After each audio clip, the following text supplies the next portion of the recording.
Hello students. Today we'll discuss few applications of ordinary differential equation to oscillations of a spring. Already we studied second order differential equation. In that we studied how to get a complementary function, particular integral, then general solution by using type 1, type 2, type 3 where we got exponential, trigonometric and polynomial equations respectively. Then even we studied how to get a complete solution by using variation of parameter method also. Along with that we discussed Legendre's and Cauchy's differential equations also. So based on all this content, based on the previous knowledge of all these things, we can go to application oriented examples where we are going to solve a real-time problems. Let us see what is the example here. A particle moves along the x-axis according to the law d square x by dt square plus 6 times dx by dt plus 25x equal to 0.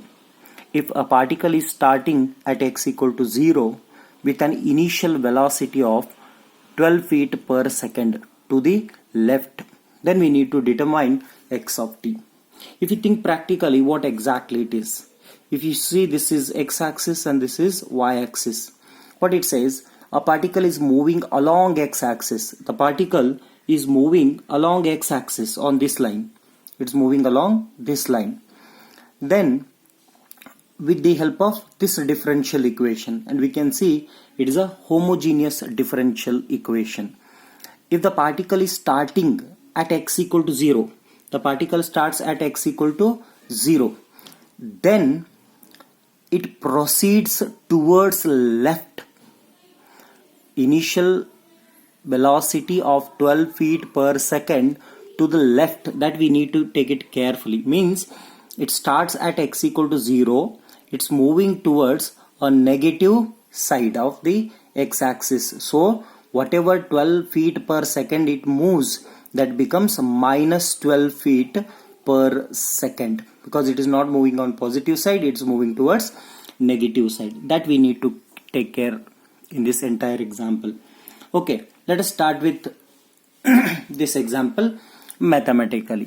What we do, we'll consider this as a differential equation of second order that can be written as, we will write it as d square plus 6d plus 25 of x equal to 0. I'll take x of t because t becomes a variable here. X is a function, t is a variable. Then finally we are going to get x of t. Means what? We are going to get x of t means we are going to get a function of this differential equation x after calculating by using the basic knowledge of mathematics. Let us see what is there. First I'll write down the data what is available. As per the data we can see x becomes 0, x becomes 0 at the rate of t equal to 0, because he said x is 0 with the initial velocity. It is at the initial stage of that one. So initial stage means t equal to 0. T stands for a variable, even t stands for a time here. Then dx by dt is equal to what? What is the dx by dt? We all know velocity is nothing but rate of change of displacement. That is nothing but first order derivative dx by dt. It is a dx by dt because it is moving along x-axis. So x is a function with respect to the time t. So it is dx by dt. That is equal to what? It is given velocity of 12 feet per second. It is 12 feet per second, but we all know it is moving towards the negative side. So it is minus 12 at the rate of t is equal to 0. Okay, hope all of you understood why we took negative sign. Negative sign, what it indicates? It is due to, I'll write down here, negative sign is for what? It is due to the movement of a particle along x-axis to left. Okay, so this is the explanation why we have taken x is equal dx by dt is equal to minus 12, because it is not given minus 12 in the example, it is given 12 feet per second, but you have to follow this word left. It's moving towards left. It starts from x equal to 0, then it starts moving towards left. Okay, this is the thing. Therefore I'll take this differential equation once again, then I'll proceed. Let d square plus 6d plus 25 of x of t is equal to 0. Therefore the auxiliary equation becomes m square plus 6m plus 25 equal to 0. Then we need to calculate its root to go for a further solution. What is that? M is equal to minus b. We all know the formula. M is equal to minus b plus or minus under square root b square minus 4ac divided by 2a, where we need to calculate what is a, what is b, what is c from this equation. A is equal to 1, b is equal to 6 and c is equal to 25. Okay, with the help of this, let us calculate the value of m. Therefore m is equal to minus b, that is 6, plus or minus under square root b square, that is 6 square, minus 4 into a into c divided by 2 into a. Okay, so this is equal to minus 6 plus or minus under square root. You can see here it is 6 square. 6 square is 36. 25 into 4 will be 100. So 36 minus 100 will be minus 64 divided by 2. Then how do you write this minus 64 inside the square root? It becomes a 64 into I square, because we all know I square can be written as minus 1. Okay, therefore it is minus 6 plus or minus under square root. It is nothing but 64 I square divided by 2. If this is so, then it becomes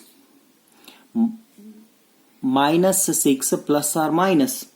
So 64 root 64 is nothing but square root of 64. This is nothing but 8. So 8 I square outside, it becomes I. So divided by 2. Since if you take 2 common and get cancelled this with denominator 2, then we will be getting m is equal to minus 3 plus or minus 4i. This is the root of a given equation. If these are the roots, then we all know what will be the complementary function. But here x is a function, so I'll take xc.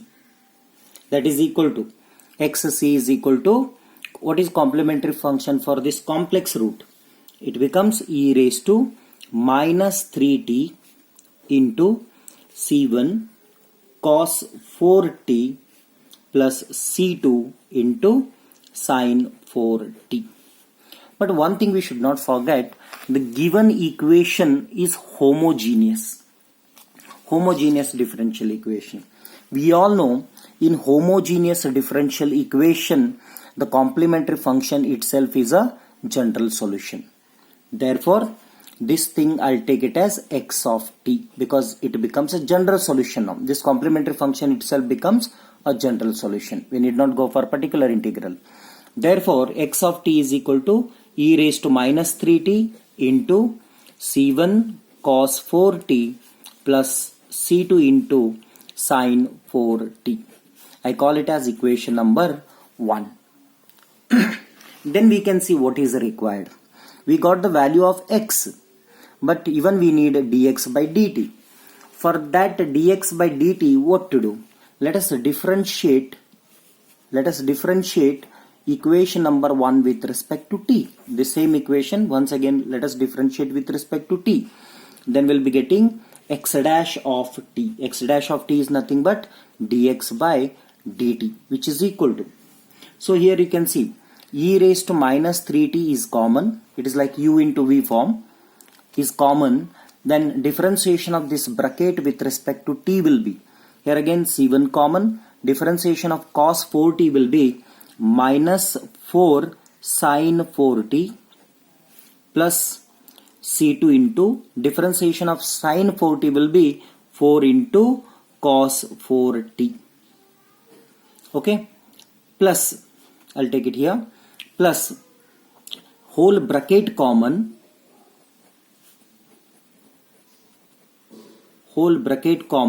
and differentiation of e raised to minus 3t will be minus 3 into e raised to minus 3t.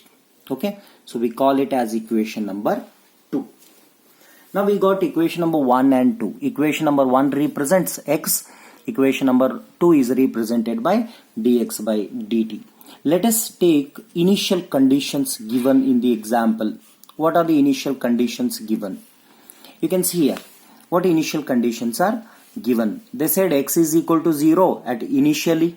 Initially means x equal to 0, t equal to 0, and dx by dt is equal to minus 12 at the rate of t is equal to 0. Therefore, x is equal to 0, then dx by dt is equal to 0 at the rate of t is equal to 0. Then let us put it in equation number 1 and 2 separately. If you put it in equation number 1, let us see what happens.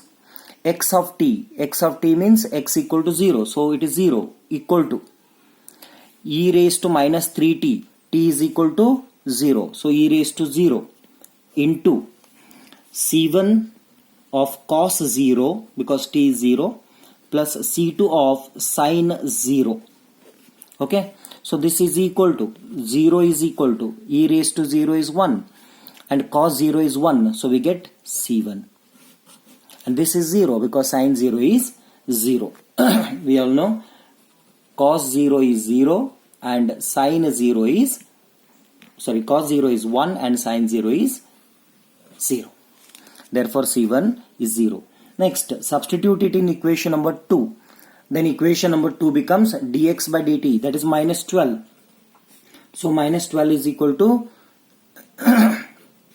e raised to 0 into minus 4c1 sin 0 because t is 0, 4 into c2 cos 0 minus 3 into e raised to 0, c1 of cos 0 plus c2 of sin 0. Then it becomes minus 12 is equal to sin 0 is 0, cos 0 is 1. So it is 4c2 minus cos 0 is 1. So c1 into 3, so it is 3c1. But we know that c1 is equal to 0 already. Therefore, substitute here. So 12 is equal, minus 12 is equal to 4c2 minus 0. Therefore, 4c2 is equal to minus 12. Therefore, c2 is equal to minus 3.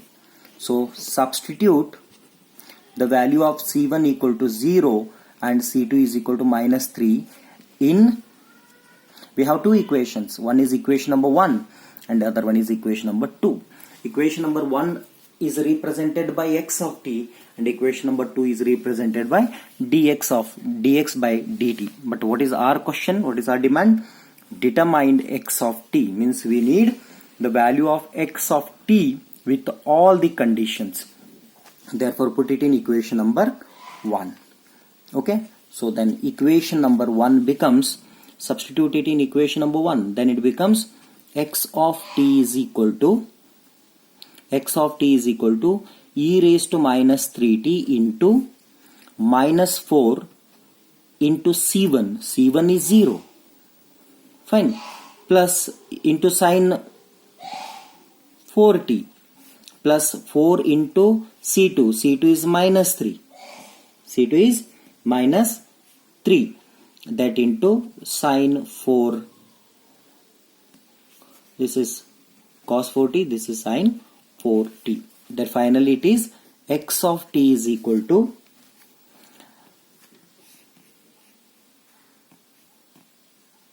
it becomes 0 into anything 0. Therefore, here we can see. So this becomes the value of, this becomes, see here, sin 0 into anything it becomes 0. So that is e raised to minus 3t into 0 minus 3 times sine 4t. Therefore, the value of x of t is equal to minus 3 into e raised to minus 3t into sine 4t. So this is the value of a given example.